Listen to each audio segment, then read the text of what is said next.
नमस्कार, हमारे चैनल में स्वागत है आप सभी का। आज की कहानी का नाम है नई बहू की रातों की नींद उड़ाई। तो कहानी शुरू करते हैं अब। अगर आप भी हमारे चैनल पर नए हैं तो चैनल को सब्सक्राइब कर दीजिएगा। नंदनी ऑफिस में अपनी सीट पर बैठकर काम कर रही थी, तभी उसके मालिक ने एक एक काम से बुलाया। जैसे ही वह उठकर खड़ी हुई वैसे ही उसे चक्कर आ गए और वह फर्श पर गिर पड़ी। तुरंत ही पूरा स्टाफ वहां इकट्ठा हो गया। नंदनी को बहुत संकोच महसूस होने लगा। पहले भी कभी कभार किसी स्टाफ को चक्कर आ जाता था तो नंदनी को बड़ी ही संकुचाहट सी होती थी, और आज तो खुद ही उसे चक्कर आ गए। थोड़ी देर बाद उसे मेडिकल रूम में भेजा गया। वहां पर उसे जूस वगैरह पीने को दिया गया। उसका बीपी चेक किया गया। थोड़ी देर में वह सामान्य हो गई। डॉक्टर ने उसे कहा कि लगता है तुम्हारी नींद पूरी नहीं होती है, घर जाओ और आराम करो। नंदनी की आंखों से में आंसू आ गए। स्टाफ की गाड़ी उसे घर तक छोड़ने के लिए गई थी, लेकिन घर के भीतर आते हुए नंदनी का मन थोड़ा कसैला हो उठा। उसे अच्छे से पता था कि घर में उसकी सास उसे आराम थोड़ी ना करने देगी। हुआ भी कुछ ऐसा ही। बहू को देखकर, घर में आता देखकर उसके सास खुशी से कहने लगी, अरे वाह बहू, बहुत अच्छा हुआ तुम ऑफिस से जल्दी आ गई। मेरा ना एक स्वेटर बहुत दिनों से नहीं मिल रहा है। मैं सोच रही थी कि स्टोर रूम में चलकर वह स्वेटर ढूंढते हैं। इसके साथ ही स्टोर रूम में थोड़ी साफ सफाई भी हो जाएगी। अब तुम आ गई हो तो चलो जरा मेरी मदद कर दो। नंदनी खींच उठी और कहने लगी, मम्मी जी मेरी तबीयत ठीक नहीं है, मुझे चक्कर आ रहे थे, इसलिए डॉक्टर ने मुझे आराम करने के लिए घर पर भेजा है। आप प्लीज़ थोड़ी देर मुझे सोने दीजिए। नंदनी के साथ सरिता जी गुस्से में बोली, ये क्या बकवास है। जिस घर में बहुएं दिन में सोती हैं उस घर में बरकत नहीं होती। और यह अच्छा लगेगा क्या, घर में बहू के होते हुए सास काम करे और बहू आराम करे। चुपचाप मेरे साथ स्टोर रूम में चलो। आज नंदनी भी बोले बिना ना रह पाई।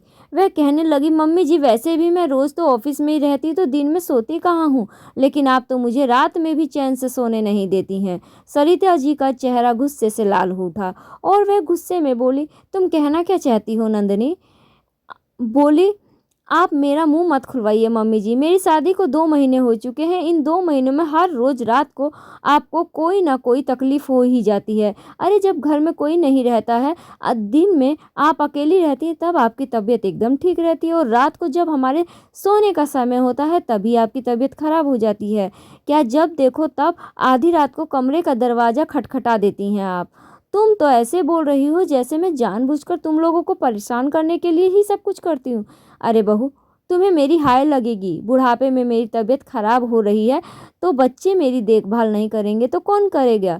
तुम मत उठा करो भाई, लेकिन मेरे बेटे को मैंने पाल पोस कर बड़ा किया है। मेरी तबीयत चाहे आधी रात को ही खराब क्यों ना हो, ना अपने बेटे से कहूँगी तो किससे कहूँगी। इतना कहकर वह अपनी सूखी आंखों को साड़ी के छोर से रगड़ने लगी और रोने का नाटक करने लगी। नंदनी परेशान हो गई और कहने लगी, मम्मी जी इतनी ज़्यादा तबीयत क्यों खराब होती है। आपको किसी अच्छे डॉक्टर से दिखाने के लिए कहती हूँ तो वो भी नहीं मानती हैं, तो आखिर आप ठीक कैसे होंगी। सरिता जी रोते हुए कहने लगी, बुढ़ापे का शरीर है ना मेरा, उड़ा लो मज़ा जितना उड़ाना है। मेरी तबीयत ठीक नहीं रहती तो क्या मैं रोज़ डॉक्टर के पास जाऊं और रोज़ दवाइयाँ खाऊं। अरे बुढ़ापे में यह सब तो लगा ही रहता है। नंदनी को वहाँ खड़े खड़े भी चक्कर आ रहे थे। वो कहने लगी, मुझे आपसे बहस नहीं करनी है भाई, मैं जा रही हूँ अपने कमरे में आराम करने। उसकी सांस अड़ गई और कहने लगी, मैं भी देखती हूँ कि तू दिन में कैसे सोती है। नंदनी हक्की बक्की सी रह गई। जब उसे कुछ समझ नहीं आया तो उसने अपने पति अमित को फ़ोन लगा दिया और कहने लगी, देखो मेरी तबीयत ठीक नहीं लग रही है और मम्मी जी मुझे सोने नहीं दे रही हैं। अमित कहने लगा, यार मैं भी बड़ा परेशान हो गया हूँ, मुझे भी दिन भर थकान और नींद सी महसूस होती है। रुको मैं भी हाफ डे लेकर घर आता हूँ, आज तो फैसला होकर ही रहेगा। अमित भी छुट्टी लेकर निकल गया। काम करते वक्त उसका भी सिर भारी लग रहा था उसे, और वह सोचने लगा कि अगर ऐसा ही चलता रहा तो जल्द ही मेरी तबीयत भी खराब हो जाएगी। और वह घर पहुंचा तो उसने देखा माँ गुस्से भरी आंखों से हॉल में सोफे पर बैठी हुई थी। उसकी पत्नी शायद कमरे में आराम करने के लिए चली गई थी। बेटे को देखते ही वो मुंह फुलाते हुए कहने लगी, देख बेटा, बहू मेरी बात नहीं मानती है। मैंने उसे थोड़ा सा काम क्या कह दिया, वह कमरे में जाकर सो गई। मैं इसे घर की बहू केवल आराम करने के लिए लाई हूँ थी। अमित नाराज होते हुए बोला, माँ मैं देख रहा हूँ जब से मेरी शादी हुई है तब से तुम्हारा व्यवहार बदल गया है। अरे मेरी नींद भी पूरी नहीं होती है तो मुझे भी थकान सी लगती रहती है। अगर नींद पूरी ना होने की वजह से उसकी तबीयत खराब हो गई है तो क्या वो दिन में आराम नहीं कर सकती? वो गुस्से में कहने लगी, हाँ हाँ तुम भी जाओ और पत्नी के साथ आराम कर लो। तुम लोगों को तो बस एक साथ समय बिताने का मौका मिलना चाहिए। साफ साफ कह दो ना कि मैं तुम्हारी प्राइवेसी खराब कर रही हूँ। इतना कहकर वो रोने लगी। अमित झुंझलाते हुए अपने कमरे में चला गया। उसे समझ नहीं आ रहा था कि वो क्या करे। जब भी वह माँ को समझाने की कोशिश करता था तो माँ बीमारी का बहाना बना बनाकर उसे ब्लैकमेल करने लगती थी कि मेरी तबीयत खराब है और तुम लोग मुझे ही कोस रहे हो। तभी अमित पानी लेने के लिए कमरे से बाहर निकला तो माँ के कमरे से कुछ आवाज़ें आ रही थी। तो उसने जाकर कान लगाकर सुना तो उसकी माँ फ़ोन पर किसी सहेली से बात करते हुए कह रही थी, अरे तुम बिल्कुल सही कहती हो, बेटे बहू को तो प्राइवेसी देनी ही नहीं चाहिए वरना उन लोगों का रिश्ता ज़्यादा मजबूत हो गया तो कहीं ऐसे ना हो कि ये लोग मेरी देखभाल करना ही छोड़कर बस दिन रात अपने में ही लगे रहे। इसलिए तुम्हारे बताए अनुसार मैं रोज़ रात को कोई ना कोई बहाना बनाकर उनकी प्राइवेसी खराब कर देती हूँ। अमित ने यह सब सुना तो समझ गया कि माँ किसी के बहकावे में आकर ये सब कर रही है। तब उसने भी मन ही मन तय कर लिया कि माँ को सबक सिखाना ही होगा। घर में आग लगाने वाले लोग ऐसे ही रिश्तेदारियों में दूरियां उत्पन्न करते हैं जिसका खामियाजा बाद में भुगतना ही पड़ता है। उस दिन तो घर में तनाव ही रहा। अगले दिन भी किसी न किसी से कोई खास बातचीत नहीं की। अगले दिन शाम को जब अमित ऑफिस से घर आया तो आते ही अपनी माँ के कमरे में गया और कहने लगा, माँ अभी तुम्हें अपना सामान थोड़ा हटाना होगा क्योंकि इस कमरे में तुम्हारे साथ रहने के लिए नंदिनी की माँ भी आने वाली है। यह सुनकर और घबरा गई। कहने लगी, यह तू क्या बकवास कर रहा है? वैसे भी बेटियों के यहाँ का तो पानी भी नहीं पीते हैं तो यहाँ रहने के लिए कैसे आएगी? तब अमित कहने लगा, यह कौन से जमाने की बात कर रही हो तुम? मम्मी जी अभी कुछ महीनों के लिए हमारे साथ ही रहेंगी। सरिता जी की बोली, लेकिन ऐसा क्यों? यहाँ क्यों रहेंगी? तो वह कहने लगा कि पता नहीं क्यों आजकल बहुत दिनों से मम्मी जी की शिकायत कर रही थी कि उनकी तबीयत बहुत ख़राब रहती है। अब वहाँ गांव में तो अच्छे डॉक्टर भी नहीं हैं तो नंदिनी ने अपनी माँ को भी यहीं पर इलाज करने के लिए बुला लिया। तुम्हारी भी तबीयत ख़राब होती रहती है तो उनके साथ ही हम तुम्हारा भी अच्छे से इलाज करवा देंगे।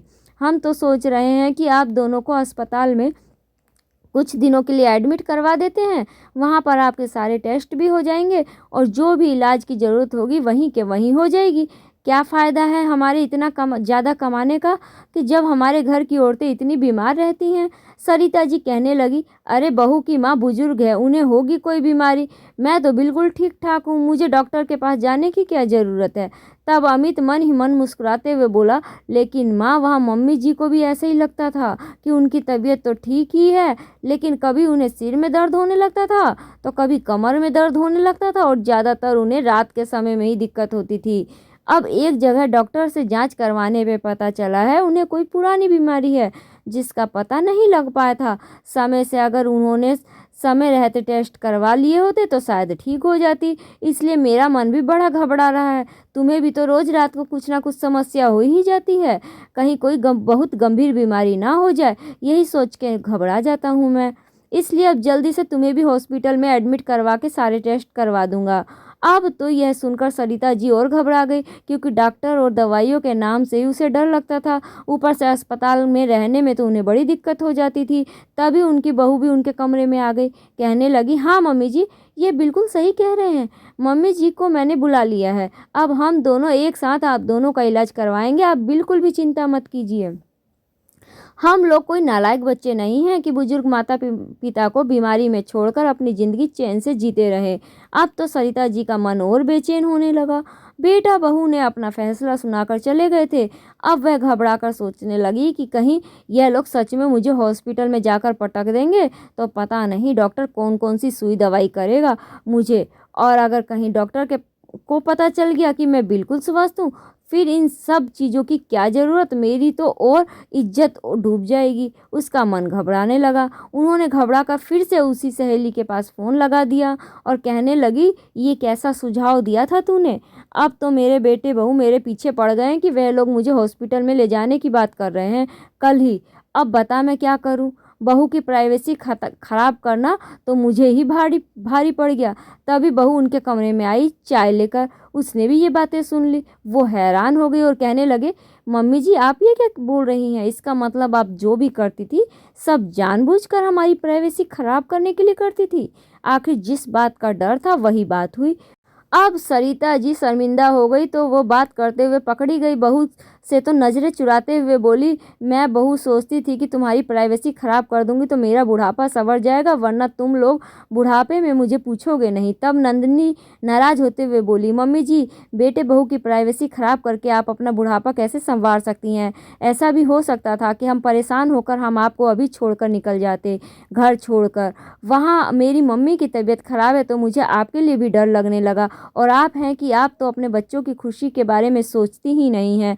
बोलते उसकी आवाज़ बहुत दुख हो गई और सरिता जी ने धीरे से कहा, सॉरी बहू मुझे माफ़ कर दो। अपनी सहेली के बहकावे में आकर मैं यह सब कर रही थी, लेकिन आगे से मैं कान पकड़ती हूँ कि ऐसी गलती दोबारा नहीं करूँगी। और प्लीज़ देख लो अमित को यह सब पता नहीं चलना चाहिए, वरना उसकी नज़रों में मेरे लिए क्या इज्जत रह जाएगी।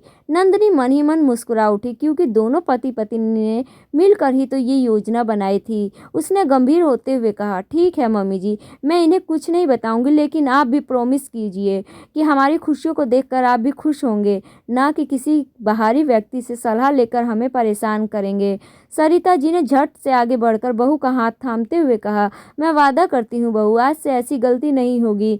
दरवाजे के बाहर खड़ा अमित भी मंद मंद मुस्कुरा उठा क्योंकि उसकी बनाई योजना काम जो आ गई। सांप भी मर गया और लाठी भी नहीं टूटी। कहानी समाप्त होती है। धन्यवाद।